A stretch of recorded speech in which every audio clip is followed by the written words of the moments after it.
Ella curled up into a ball on the bed. Something that felt like hands was squeezing her lungs again. She wanted to get up and leave, but couldn't move. She could hear Heather's angry footfalls coming towards her.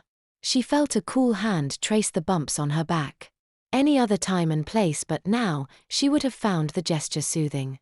Suddenly the hand went lower and made contact with the now sodden garment.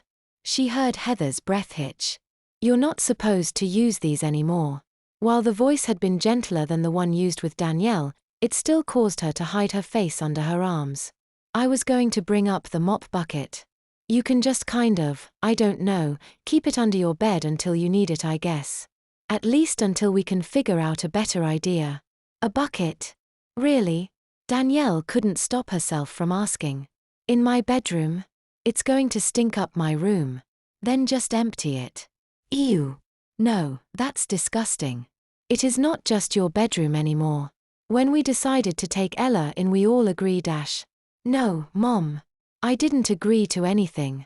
You decided to chop up my room and make me share it instead of converting the office into another bedroom. Now you're expecting me to be okay with someone taking a dump in my room. This is my space. Where am I supposed to put it?" Heather said, throwing her hands up. "Oh, I don't know. How about the office that should have been her room in the first place? I am not moving her into the office. End of discussion. Then just put the bucket in there." "No, I work there. I sleep here." Ella's head was pounding. She couldn't take their arguing anymore. She wanted to tell them they could just leave it in the backyard for all she cared. She grabbed the blanket off the top of the bed and began walking off with it while ignoring Heather's questions about where she was going. Her nerves were completely shot. "You need to get cleaned up," Heather yelled after her. "Don't sit on anything, I'll be right there." Ella slammed the bedroom door closed behind her and went into the next closest room. She hadn't explored the house yet and now seemed a good enough time as any. She didn't care if Heather chased her with a sandal later, she just needed to be alone. The room she had entered must have been the office Heather and Danielle had been talking about.